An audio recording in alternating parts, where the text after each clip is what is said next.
اور تو چوتھی وجہ رمضان کے اللہ جل شانہ نے فرشتوں کو حکم فرمایا فرشتوں ساری عبادات چھوڑ دو اور میرے روزے داروں کی دعاؤں پہ آمین کہو.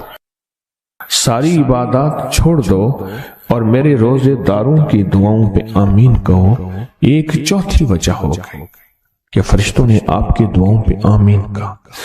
اور پانچویں وجہ مل کے سورۃ یاسین پڑھنا. مل کے سورۃ یاسین فرمایا سورۃ یاسین ہر تنگی سے نکالتی ہے, ہر مشکل سے نکالتی ہے, ہر ناکامی کا علاج ہے, ہر پریشانی کا علاج ہے اور ہر ناممکن کا علاج ہے. اور فرمایا سورۃ یاسین مردوں کو بھی نفع دیتی ہے اور زندوں کو بھی نفع دیتی ہے. سورۃ یاسین جو نزع کی سکرات کی حالت میں ہو اس کو بھی نفع دیتی ہے. اور سورۃ یاسین اس بندے کی جو کسی تکلیف کی نزع میں, قرضے کی نزع میں اور بیماری کی سکرات میں ہو اس کو بھی نفع دیتی ہے. قبولیت کے اوقات, قبولیت کے لمحات, اور اس میں بیٹھ کے اللہ سے مانگنا. اب مانگنا کیا ہے؟ یہ تو یقین ہو گیا کہ انشاءاللہ ہماری آج کی یہ محفل, آج کا یہ بیٹھنا, آج کا یہ پڑھنا اور آج کا اللہ کی بارگاہ میں یہ حاضری دینا 100% انشاءاللہ قبول ہے, یقین کامل ہے. پھر مانگیں کیا؟ سوچنا. جب سخاوت کی سخی کی سخاوت موجوں پہ ہو, عروج پہ ہو, پھر مانگیں کیا؟ یہ سب سے اہم چیز ہے. تو وہ چیز مانگیں جو اللہ کے خزانے میں سب سے قیمتی ہے, وہ ہے ایمان. سب سے قیمتی, اور وہ سب کو نہیں دیتا. مال سب کو دیتا ہے, اپنے نہ ماننے والوں کو بھی اور اپنے ماننے والوں کو بھی, اپنے دوستوں کو بھی, بلکہ اپنے دشمنوں کو زیادہ دیتا ہے. زیادہ دیتا ہے مال, اپنے دشمنوں کو زیادہ دیتا ہے اور بعض اوقات اپنے دوستوں کو بھی زیادہ دیتا ہے. جیسے انبیاء میں سے حضرت سلیمان, حضرت داؤد, حضرت یوسف علیہ السلام, جیسے صحابہ میں حضرت عثمان غنی, عبد الرحمن بن عوف اور بے شمار صحابہ. اولیاء میں سے حضرت پیران پیر شیخ عبد القادر جیلانی اور بڑی بڑی ہستیاں. اللہ اس لیے دیتا ہے کہ یہ مومن یہ نہ سمجھے. تو سب سے پہلی چیز جو اللہ سے مانگنی ہے وہ ایمان مانگنا ہے. ساری دنیا مل گئی, سارا مال مل گیا, ساری حکومتیں اور ساری چیزیں ملی, ایمان نہ ملا تو ہم گھاٹے میں رہ گئے. ہمارا سودا گھاٹے کا سودا تھا. ایمان نہ ملا, ایمان نہ ملا. اللہ سے سب سے پہلے ایمان مانگنا. جو بندہ ساری عمر جو چیز مانگتا ہے, غور سے دیکھنا, غور سے سمجھنا, ساری عمر جو چیز مانگتا ہے, جو بندہ ساری عمر جو چیز مانگتا ہے, ساری عمر جو چیز مانگتا ہے, جو بندہ ساری عمر جو چیز مانگتا ہے, اگر نہ ملی اللہ سچی طلب کی بنیاد پہ آخری وقت میں وہ چیز عطا فرماتے ہیں.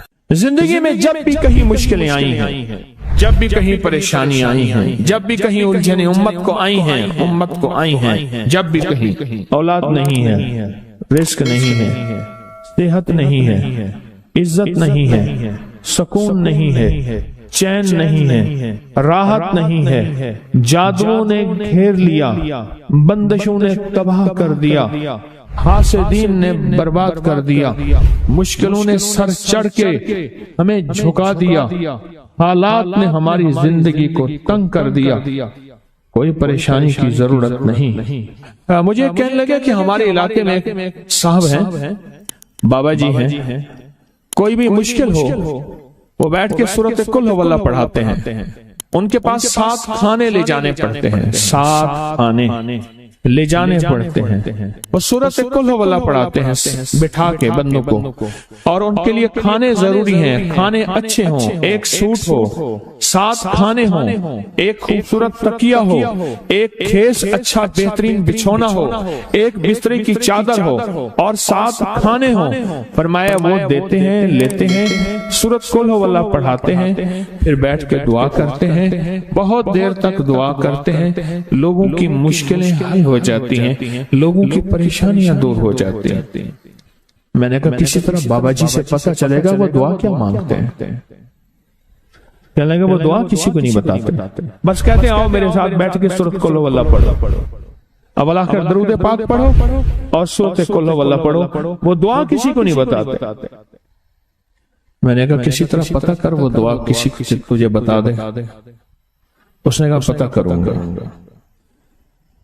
کچھ عرصے کے بعد بندہ مجھے ملا، آتے یہ کاغذ دیا، اور کاغذ دے کے مجھے کہنے لگا آپ کو یاد ہے آپ نے میری ایک ذمہ داری لگائی تھی، اور وہ ذمہ داری یہ لگائی تھی کہ ایک ہمارے ہاں بابا جی ہیں، ان کے پاس کوئی دنیا کی مشکل، پریشانی، الجھنیں، ناکامیاں، حالات، مسائل، بے اولادی، جادو، جنات، اثرات، بندشیں، کوئی بھی ہے، وہ مسئلے حل ہوتے ہیں، لیکن ان کی شرطیں یہ ہیں، خوبصورت تکیہ لیتے ہیں، بہترین سوٹ لیتے ہیں، بستری کی چادر لیتے ہیں، ایک کھیس یعنی پورا بستر لیتے ہیں، اور کہا اگر سردیاں تو ایک خوبصورت رضائی بھی لیتے ہیں، اور 7 رنگ کے کھانے لیتے ہیں، عطر کی خوشبو لیتے ہیں، یہ لیتے ہیں، یہ لیتے ہیں، وہ پھر آپ چھوڑ کے آ جائیں وہ ان کے ہوتے ہیں، بس آپ کو وہ دعا دے دیتے ہیں اور بٹھا کے سورۃ قل ہو اللہ پڑھتے ہیں۔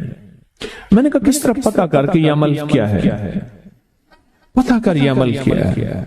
اس نے آیا نا تو اس نے مجھے خط دیا، اور خط دیتے ہی اس نے کہا کہ میں نے پتہ کیا ہے اس عمل کا، کسی طرح سے ان کے گھر کے ایک خاتون ہماری خواتین سے نسبت تھی، انہوں نے بتایا ہے وہ ساری سورۃ قل ہو اللہ وہ حضور کے گھرانے کو اور اس بارگاہ میں پیش کرتے ہیں، ان ہستیوں کو پیش کرتے ہیں، ان ہستیوں کو پیش کرنے کے بعد پھر ان کے وسیلے سے دعا کرتے ہیں اور کہتے ہیں آپ بھی ہمارے لیے دعا فرمائیں۔ یہ کہنا شرک نہیں ہے، خیال کرنا، میں امت کو شرک پہ نہیں لگا رہا، بدعت پہ نہیں لگا رہا، میرے ساتھ ہر عمل کے بڑے بڑے حوالے ہیں، میرے ساتھ ہر عمل کی بڑی بڑی طاقتور لنکس اور ریفرنس ہیں، میں نہیں لگا رہا، میں ایک وعدہ کرتا ہوں اور ایک دعویٰ کرتا ہوں، لیکن وہ دعویٰ نہیں ہے نہ وعدہ ہے۔ کوئی آ کے یہ نہ کہے کہ ظالم ساری عمر خرپی شرک اور بدعت میں لگا اور ہمیں بھی شرک اور بدعت میں لگایا اور میری قبر پہ کوئی پاؤں نہ مارے۔ ہاں یہ ضرور آ کے کوئی کہے اے اللہ اس کی قبر پہ ترس کھا اور رحم فرما، ساری عمر تیرے اور تیرے حبیب کی سچی راہیں دکھاتا رہا اور محمد آل محمد کی سچی راہیں دکھاتا رہا، یہ وہ شخص ہے اللہ اس پہ ترس کھا، اللہ اس کو معاف کر دے۔ بڑا زبردست عمل۔ مجھے آ کے جب کاغذ دیا نا، کاغذ میں دیا تو انہوں نے کہا کہ خواتین کے ذریعے ہمیں جو پتہ چلا، اور وہ پتہ یہ چلا کہ موصوف حضور کے گھرانے کو یہ ساری سورۃ اخلاص، ساری سورۃ قل ہو اللہ، یہ درود، یہ عمل ہدیہ کرتے ہیں، اور حضور کے گھرانے کو ہدیہ کر کے پھر ہماری مشکل کی دعا کرتے ہیں اور بہت گڑ گڑا کے دعا کرتے ہیں، اور پھر ان کو ہدیہ دے کے عرض کرتے ہیں آپ بھی ہمارے لیے دعا فرمائیں، اور بہت دیر تک پھر آمین کہتے ہیں، آمین، اور اس تصور کے ساتھ، یہ تصور ذرا غور سے سنیے گا توجہ سے، اس تصور کے ساتھ کہ وہ ہستیاں میرے لیے دعا کر رہی اور میں آمین کہہ رہا، اور اللہ کی بارگاہ میں ان کی دعائیں قبول ہو رہی، اور اللہ کی عرشوں پہ دعائیں پہنچ گئیں، اور جبریل لے کر چلے گئے، اللہ کے حضور دعا رکھی گئی، اور اللہ نے اپنی طاقت اور قدرت کی مہر قبولیت کی لگا دی۔ کہا یہ عمل ہے۔ ان کو ہدیہ کرتے ہیں، میں پھر دہرا رہا ہوں، غور سے سنیے گا، ان کو ہدیہ کرتے ہیں، ان کو ہدیہ کر کے ان کے وسیلے سے دعا کرتے ہیں، پھر ان کو دعاؤں کا عرض کرتے ہیں آپ بھی دعا فرمائیں، آپ بھی دعا فرمائیں۔ اور ان کو دعاؤں کا عرض کرتے ہیں اور پھر ان سے دعائیں لیتے ہیں اور بہت دیر تک آمین اس نیت سے کہتے ہیں کہ وہ دعا فرما رہے ہیں اور ہم ان کی دعاؤں پہ آمین کہہ رہے ہیں۔ یہ ہمارے اکابر کا عمل ہے، یہ ہمارے بڑوں کا عمل ہے، یہ ہماری بڑی بڑی ہستیوں کے عمل ہیں۔ میں اس لیے کہہ رہا ہوں میری کوشش ہوگی کبھی آپ کو شرک اور بدعت پہ نہ لگاؤں۔ میں اس لیے کہہ رہا ہوں میری کوشش ہوگی امت کو وہ خیر کے عمل بتاؤں جو عموماً لوگ چھپا کے چلے جاتے ہیں، جو عموماً لوگ اپنے تک رکھتے ہیں۔ میری کوشش ہوگی۔ میں نے آج تک حضور کے گھرانے کو ہدیہ پیش کیا ہو، میں نے آج تک حضور کے گھرانے کو تحفہ پیش کیا ہو، میں نے آج تک حضور کے گھرانے کو نذرانہ پیش کیا ہو، اور حضور کے گھرانے کی طرف سے مجھے خالی ہاتھ لوٹایا گیا ہو۔ ممکن ہی نہیں، ممکن ہی نہیں کہ خالی ہاتھ لوٹایا گیا۔ حضور کے گھرانے کے ساتھ ساری کائنات کی محبتیں ہیں، حضور کے گھرانے کے ساتھ ساری کائنات کا تعلق ہے۔ اور یاد رکھنا انسان بعض اوقات اپنا غم برداشت کر جاتا ہے، اپنی اولاد کا غم برداشت نہیں کرتا، اور بعض اوقات اپنے معاملے میں معاف کر دیتا ہے، اولاد کے معاملے میں بہت غم دل کو کھا جاتا ہے۔ میرے حضور کے گھرانے کو جو ہدیہ دے گا، میرے حضور کے گھرانے کو جو تحفے دے گا، میرے حضور کے گھرانے کو جو اعمال دے گا، حضور کے گھرانے کو یہ ہدیے، یہ اعمال، یہ تحفے زندگی بھر اس کو سرنگو نہیں ہونے دیں گے، زندگی بھر اس کو ناکام نہیں ہونے دیں گے، اور زندگی بھر اس کو کامیاب۔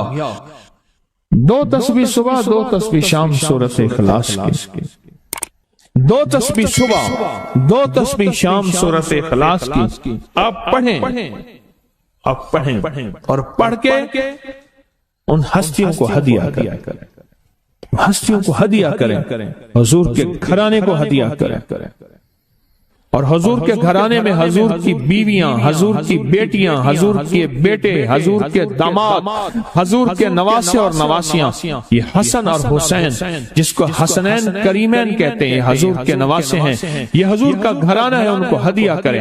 اپنے مسائل کو حل ہوتا دیکھیں، اپنی مشکلات کو حل ہوتا دیکھیں، اپنی ناکامیوں کو ختم ہوتا دیکھیں۔ سالہ سال سے یہ عمل بتا رہا ہوں، سالہ سال سے یہ عمل بتا رہا ہوں۔